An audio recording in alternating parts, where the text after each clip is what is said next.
If you don't know how to do this yet, it's because you haven't accessed that power. But that power is within you, meaning that you have so much control over your life. You have control over the people, the surroundings, how you get to feel, how it gets to be. If you want it to be fun and you want it to be easy and you want it to flow and you want it to just feel good, you get to have that. You get to decide what your life looks like. If you've ever felt like you were destined for more, you're in the right place. It's time to break out of the box you've been placed in. The world is waiting for your light. Hey there, it's Agnes. Thanks so much for being here. I appreciate you. Today I want to dive into this concept that Wayne Dyer talked a lot about, and it's change your thoughts, change your life. It basically is this idea that if you can change what's going on the inside, you can change what's going on the outside. And this might seem impossible because you might think like, well, how can I possibly change negative events that I have no control over, or negative people that I have no control over, what they think, what they say, how they treat me? What do my thoughts have to do with all of these things that happen? But it's actually interesting because when you begin, and you can do this like a little game, and begin to notice patterns in your life. Begin to notice where people trigger you, what situations trigger you, where you're affected, where you're brought down, where you have energy leaks throughout your day. And if you begin to notice these things and you begin to put a pattern together, now you actually have the power to change some things. So to give you an example, my husband and I could be in a room with people and in a certain situation, and we can walk out of there where I can be completely triggered and upset by something that was said or done, and he is not affected by it at all.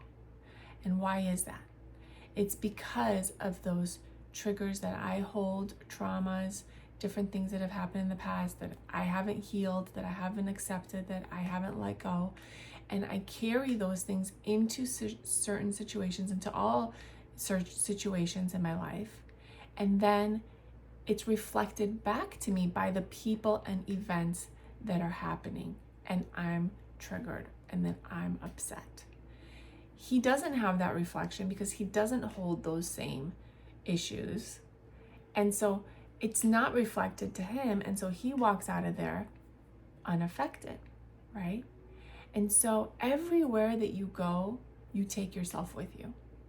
Even if you change all the people in your life, even if you change your job, even if you move to a new state, even if you don't talk to toxic family members and things like that, and you remove yourself from all of these situations that are bringing you down, you will always find yourself in a similar situation very soon.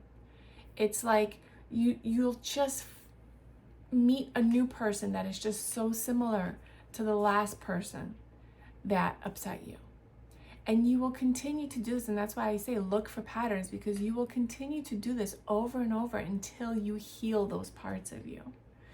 And so you might think like, well, that's such a big burden. Why do I have to take responsibility for all of these people in my life that are treating me poorly or acting poorly, or these situations that I don't have control over? Why do I have to take the burden and the blame? And it's all within me. But I would invite you to look at it differently. Don't look at it as a burden. Don't look at it like you're responsible for crappy people. It's not that at all. But what it is it's a power that you hold within you that you just haven't accessed yet.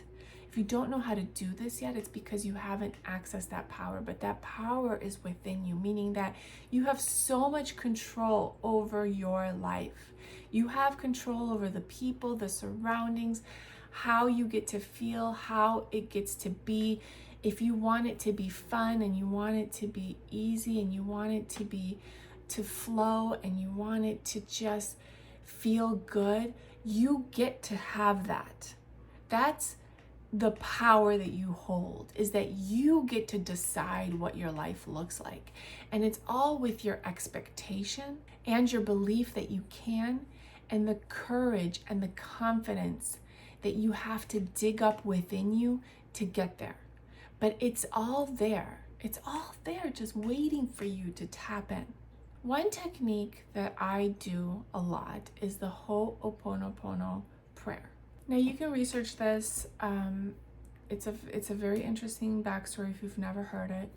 But basically the Ho'oponopono prayer recognizes that the world is just a series of mirrors that reflects back to you every single thing that is going on inside of you. And so what the prayer says is that when you are faced with a situation that's difficult, or a person that's very difficult, that you're having trouble forgiving, or you're having trouble letting go of hurtful things that have happened to you, the prayer says is that you hold the person in your mind, in your heart, and you simply say, thank you, I love you, I'm sorry, please forgive me. Thank you, I love you, I'm sorry, please forgive me. And you can do it in a different order. You can say, I love you, I'm sorry, please forgive me, thank you. The order doesn't matter, but it's those 4 sentences that you repeat over and over and over. And you say, well, why would I want to tell someone to please forgive me when I've done nothing wrong to them? They've wronged me, right? Or why would I say I'm sorry to somebody that I have nothing to be sorry for? They need to say I'm sorry to me. This is the process of healing from within. You heal from within, and then you see it all project out. As you heal inside, the outside world will change. And there's just a certain level of, you gotta just trust me on this, and you have to try it out for yourself. It's difficult for me to explain to you exactly how this works, but all I know is that it works because I've tried it and it works every single time. But basically the idea is that a person, every single individual, emanates like hundreds of thousands of microbits of information, right? Like we're all multifaceted. We all have many, many, many sides and many, many parts of us, and we're constantly emitting all these different sides of us. And as everything is energy, and we're all energy, another person that comes next to us is also emitting all of these different pieces and parts of themselves, right? Now, when 2 people come together, the only pieces of information that are able to basically correspond together are the ones that are alike. Like attracts alike. So we physically and literally pull a certain side of a person out by being near them. Okay? Now that's not to say that you did anything wrong or that you're responsible for somebody that hurt you. It's not that at all. It's not about taking the blame or putting the blame. It's just recognizing that there are pieces of me that exist that had to be there in order for me to be in a physical proximity to the other person, because we're all emitting this energy field, and we're attracting and repelling accordingly. So when you're attracted to a certain person, it's those bits of information that reside within you and the bits of information that reside within them that pulled you and brought you close together. So when you say, please forgive me, you're recognizing that the piece of them that hurts you also resides in you. Because if it didn't reside in you, you would not have been able to be attracted and in a close physical proximity to that person. So in some way or form, it resides in you. And as you ask for forgiveness, you receive forgiveness. And when you receive forgiveness, you are able to forgive. We are only able to give what we have. If you don't have forgiveness, you can't give forgiveness. If you don't have love, you cannot give love. So you ask for forgiveness so that you may be able to give forgiveness. And when you say, I love you, you are acknowledging the love, the oneness, the wholeness that all of humanity is. Even to your worst enemy, even to the person that you think that you can't relate to them at all because they're so opposite to whatever you stand for. But even that person holds within themselves something that resides in you, because we all come from one source, one God, one being, one everything that is. We're all drops of an ocean, right? If you take the ocean and you divide it up into a bazillion drops, each drop still contains everything that the entire ocean contains. So you can't separate yourself from people like that. You can't think of yourself that you're so different, because there are parts of you that reside that are the same parts of them. And those parts attracted each other and created the situation that you found yourself in. So when you say, thank you for mirroring this to me, to my attention. Thank you for showing me this, that this resides in me. Not at the level of what you did to me, because I've never done anything like that to anyone, and I never would do anything like that to anyone. And you showing me that actually taught me what it feels like to have that happen. And so now I know for sure that I will never do that to anybody, because I don't want to make anyone feel the way that you made me feel, right? But thank you for mirroring this to me, so that now I understand that there is a piece of me that exists, and that maybe I have in one way or another made another individual feel this way without my knowledge, without my knowing. Maybe there have been things that I've said or done in the past that made someone feel exactly the same way that you've just made me feel. So I thank you for that reflection. I thank you that I am able to see this, that you brought this to the surface, that I can heal it. Because if it's not brought up to the surface, it can't be healed. So the prayer says, thank you. Thank you. It's now brought to my attention. It's brought to the surface. It's mirrored to me. And I can heal this piece of me. And I love you recognizes the wholeness. I'm sorry recognizes my own ability to recognize that this exists within me. And please forgive me. I ask for forgiveness so that I may give forgiveness. Now, you don't have to necessarily understand logically how all of this works in order for it to work, because it will work regardless whether you understand it or whether it makes sense to you or not. The prayer works. So what you do is, when you find yourself in a situation where somebody just, you're unable to forgive them, you're unable to see things from their perspective, you're unable to find healing, you're upset, you're irritated, you're hurt, hold that person in your mind, in your heart, and just recite over and over, I'm sorry, I love you, please forgive me, thank you. And sometimes it's very hard to even just say those words, especially like, please forgive me. But if you can just get through the prayer and kind of do it like a meditation, just, you don't have to really think about it. Just say the words over and over as you're thinking about the person. You will just be amazed how people change towards you.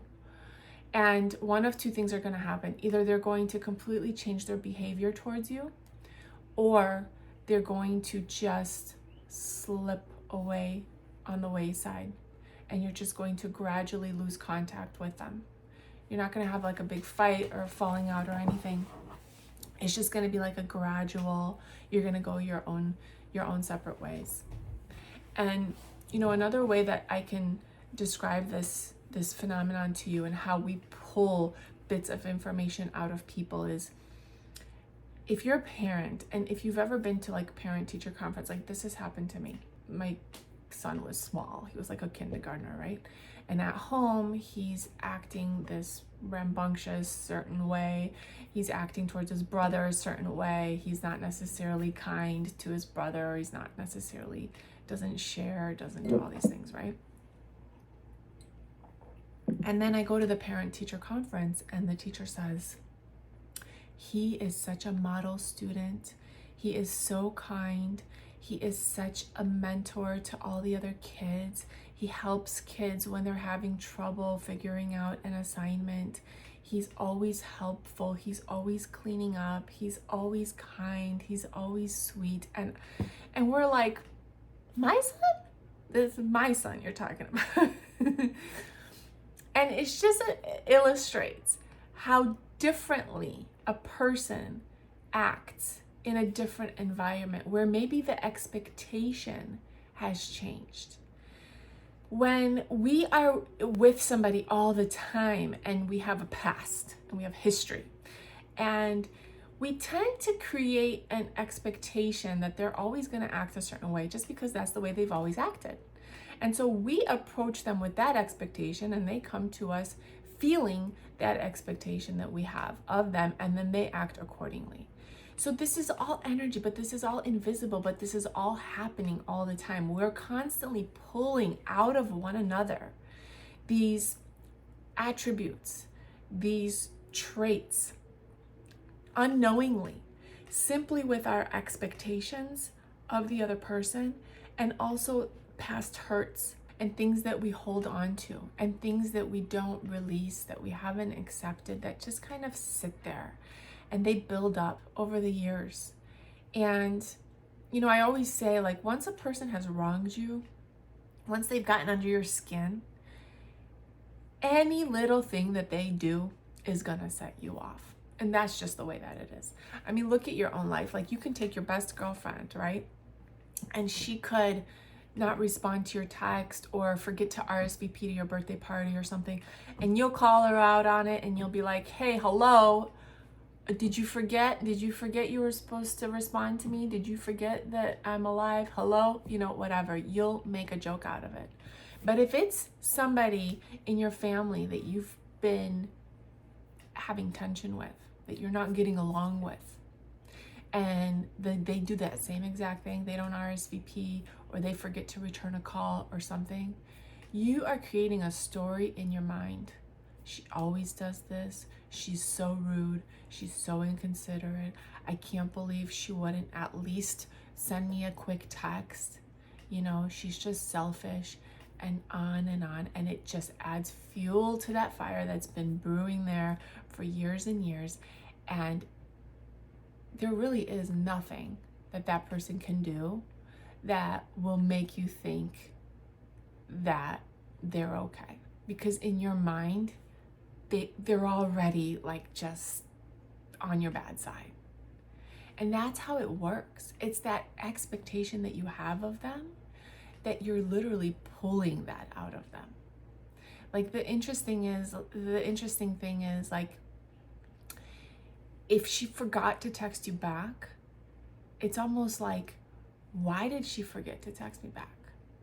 You can think about it in that context, like that your energy pulled that distraction, created that distraction that happened in the moment where maybe she was going to text you back, and then she got distracted and then she forgot. We have to think about how much power we actually have in all situations. Because you can say, like, well, she's rude, she didn't get back to me. But do you ever think how much of a factor your energy had in that situation that manifested? Most people don't think in this way. And again, I'm not saying that you're responsible, that you need to take the burden on crappy people. Not at all. But it's recognizing your own personal power. and how much actually you have, and the decisions that you make and the things that you do and the thoughts that you think, how much they are actually creating circumstances and events and things come together in a certain way because of what you're thinking about. You hold so much power. You have to understand how much power you hold. Don't go through life thinking that things are just happening to you and you're just getting bounced around like a little ping pong ball in that little, the ping pong ball thing. What's that thing called? The thing where you pull on the little triggers and it goes ding, whatever that thing's called. Pinball machine. You're not the pinball. You have so much power, so use this power. Stream your conscious efforts and your thoughts into accepting all the people and situations that are in your life, that they are there for a reason, to reflect something back to you. R.J. Spina says that the world is a hall of mirrors designed to reflect back to us where we stand for the purpose of self-mastery. So that you cannot master your own thoughts, feelings, and emotions without something reflecting back to you what's going on the inside. Like if I'm home by myself and nobody's here and I'm just doing what I want to do and enjoying my afternoon, got an empty house, there's nothing here to reflect back to me what healing I need to do.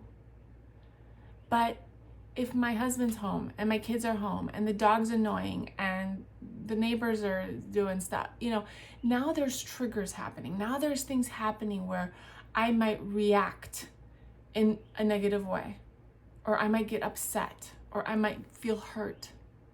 But those are the things that need to be reflected back to me for the purpose of my growth, for the purpose of self-mastery. That, I believe, is what all this is because when source was just one, there was no growth or reflection. It's just one, just hanging out, floating around, doing the thing. But source needed to divide itself into 100 million trillion little pieces so that each piece could see another side of another side of another side, so that we could understand one another, so that we could grow and expand. Everything in the universe is growing and expanding, including our own consciousness. As you notice, with each generation, consciousness expands. Like in the dark ages, they used to just cut people's fingers off and do all these crazy things. And, they had slaves and they had all of these unconscious ways of being. We weren't treating humanity, one another. We weren't treating each other with very high regard. And as time goes on, you notice consciousness expands. And we now know that you can't treat people that way. Even in raising children, the way that we raise children is different now. It used to be that, kids didn't have a voice, kids didn't have a say. It was very, very strict.